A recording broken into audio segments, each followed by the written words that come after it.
Bienvenidos a un nuevo debate en nuestro podcast. Hoy, el tema es sobre la integración de la inteligencia artificial en la educación y el trabajo. Bueno, ya no es una conversación sobre el futuro, es nuestro presente y está redefiniendo algo fundamental, nuestra propia relación con el conocimiento. Y justo por eso la pregunta que tenemos que hacernos es crucial. ¿Estamos ante una herramienta que de verdad va a potenciar nuestras capacidades cognitivas como una especie de extensión de nuestra mente? ¿O por el contrario, estamos adoptando una tecnología que fomenta una dependencia tan pero tan cómoda que terminará por atrofiar esas mismas capacidades? Esa es la pregunta central, exacto. Nuestro análisis de hoy se basa en un informe que explora justamente eso, las arquitecturas de cognición aumentada y las estrategias de integración de la IA al humano.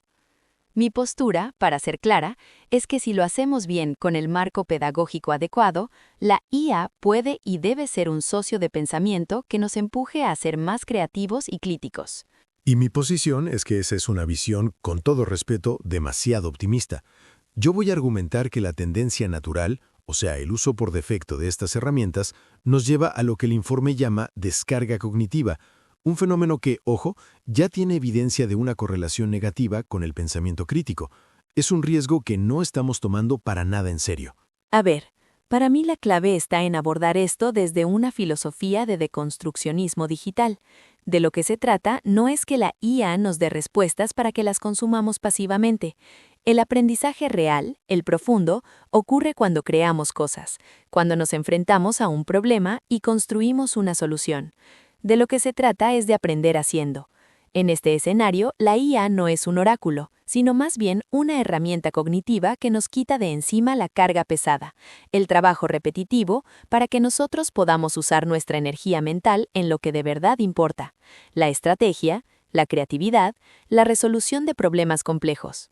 Entiendo la teoría, de verdad, pero yo lo veo desde el ángulo del riesgo, un riesgo que creo todos ya sentimos un poco en el día a día, la descarga cognitiva.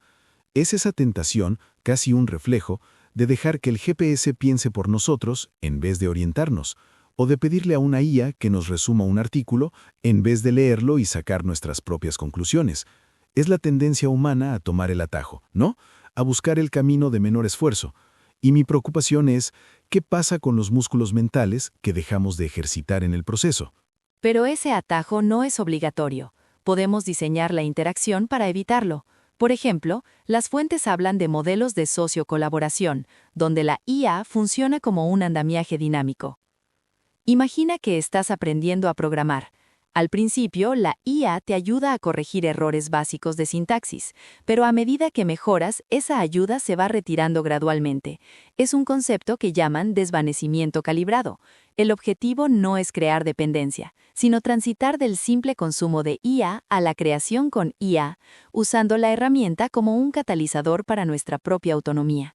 Las fuentes también mencionan un estudio longitudinal del profesor Dr. Michael Gerlich, director del Centro de Prospectiva Corporativa Estratégica y Sostenibilidad de la Escuela Suiza de Negocios, que se publicó en 2025. Siguieron a más de 600 personas y el resultado fue claro, directo. A mayor frecuencia de uso de la IA para tareas cognitivas, más bajas eran sus puntuaciones en una prueba estandarizada de pensamiento crítico, la Halpern Critical Thinking Assessment, o HCTA. La correlación es innegable. La confianza ciega en las sugerencias de la máquina nos vuelve más pasivos. Dejamos de analizar, de evaluar fuentes, de conectar ideas por nuestra cuenta. Y eso es especialmente peligroso en los jóvenes que están formando sus circuitos neuronales en un entorno donde las respuestas prefabricadas están a un clic de distancia. Estamos potencialmente debilitando, para la próxima generación, la base neurológica del pensamiento independiente. Veo los datos que presentas y el riesgo es real. Si el uso es pasivo, sí. Pero insisto en que el problema no es la herramienta en sí, sino el diseño de la interacción. La pedagogía es la clave. Lo que mencionas es producto de un mal diseño, no de una fatalidad tecnológica. Las fuentes también describen enfoques como el proceso de diseño co-creativo entre el humano y la IA. Y aquí la dinámica cambia por completo. La IA se encarga de la parte divergente del proceso creativo. Te genera cientos de ideas. opciones, caminos posibles, algo que a un humano le tomaría días. Pero el humano lidera la parte convergente, la selección crítica, el juicio, el refinamiento, la decisión final. No es una muleta, es un gimnasio mental. Te da más pesas con las que entrenar tu juicio. Pero ese ideal pedagógico que describes suena muy bien en la teoría. ¿No crees que en la práctica choca de frente con la naturaleza humana? La tendencia siempre va a ser buscar la menor resistencia cognitiva. Es una ley no escrita del comportamiento.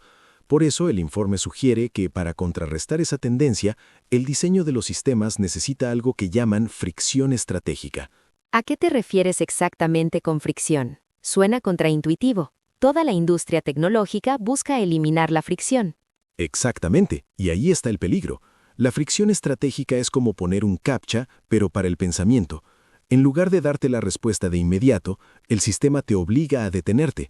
Te puede pedir que justifiques por qué necesitas esa información o que formules la pregunta de 3 maneras distintas. O, y esto es aún más interesante, podría presentarte deliberadamente información contradictoria para forzarte a dudar y a investigar más.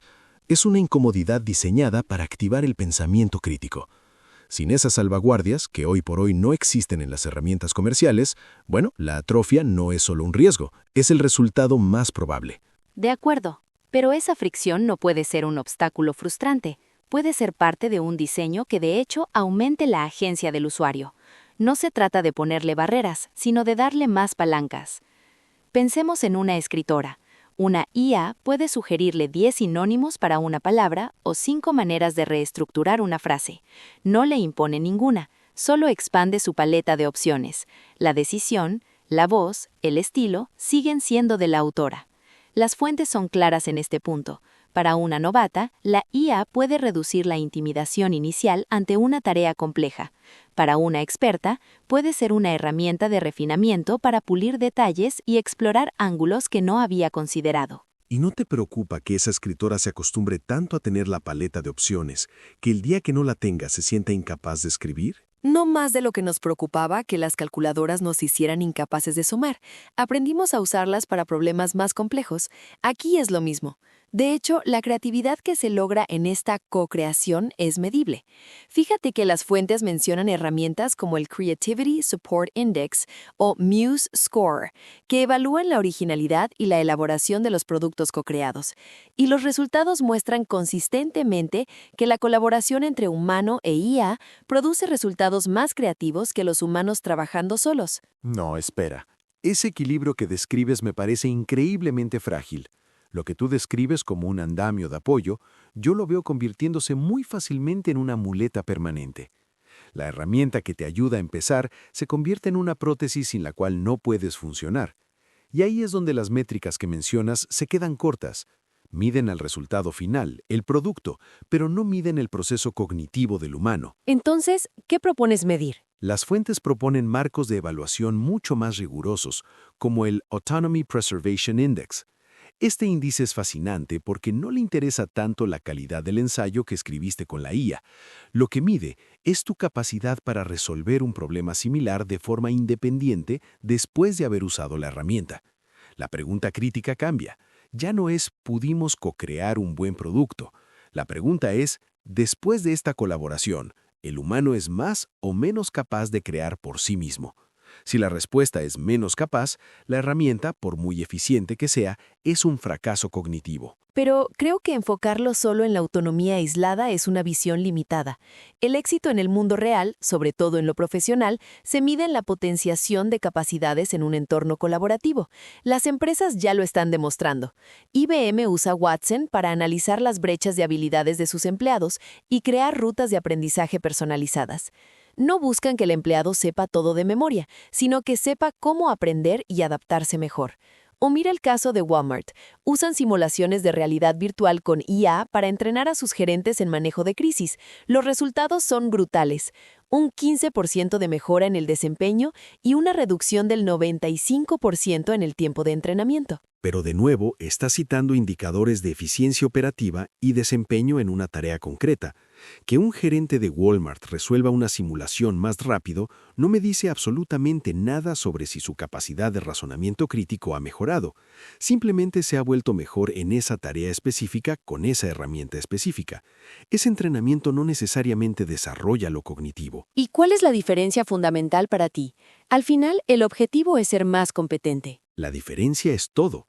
Una evaluación completa debe ir más allá de la productividad. Debe medir la carga de trabajo mental. Las fuentes hablan de instrumentos como el NASA Task Load Index, que se usa para evaluar a pilotos y astronautas.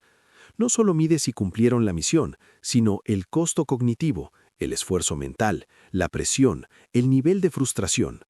Un sistema de IA puede hacerte más productivo, pero si a la vez aumenta tu frustración y tu esfuerzo mental a niveles insostenibles, esa simbiosis es tóxica. Y al final, la verdadera medida de éxito a largo plazo, la que realmente importa para el futuro de nuestra cognición, es si el pensamiento crítico general, evaluado con herramientas como el HCTA que mencioné antes, mejora o se degrada con el tiempo. Esa es la métrica que debería obsesionarnos. Para resumir mi postura, yo veo la inteligencia artificial como una herramienta con un potencial sin precedentes para aumentar la capacidad humana siempre y cuando la implementemos bajo estos principios que he mencionado: el construccionismo, la cocreación. La intención detrás del diseño lo es todo. Y yo concluyo reiterando la advertencia que los propios datos de las fuentes nos presentan. Existe un riesgo real, tangible y medible de atrofia cognitiva si caemos en la dependencia. Para mitigar ese riesgo no basta con buenas intenciones pedagógicas. Se necesita un diseño tecnológico intencional que incorpore esa fricción estratégica. Y seamos claros, esto va completamente en contra de la corriente comercial que busca hacer la tecnología cada vez más invisible, fluida y automática. Por eso, la vigilancia, un escepticismo saludable y la exigencia de métricas de autonomía son cruciales para educadores, empresas y usuarios. Esta conversación deja muy claro que el impacto de la IA no es un destino predeterminado, no es inherentemente buena o mala. Su efecto dependerá de las decisiones que tomemos como diseñadores, como educadores y finalmente como usuarios. Totalmente de acuerdo. La línea que separa una herramienta que nos aumenta de una que nos reemplaza cognitivamente es muy delgada, y entender esa distinción es el eje central sobre el cual se va a construir el futuro de nuestra relación con esta tecnología. Es un tema complejo con muchísimas más aristas por explorar en el material de origen. Por cierto, si quieren recibir una copia del material de origen, nuestro informe detallado, con todas las fuentes consultadas y usadas, escríbanos, que con gusto lo compartiremos con quien lo requiera. Así es, por ahora nos despedimos. Hasta el próximo episodio de nuestro podcast.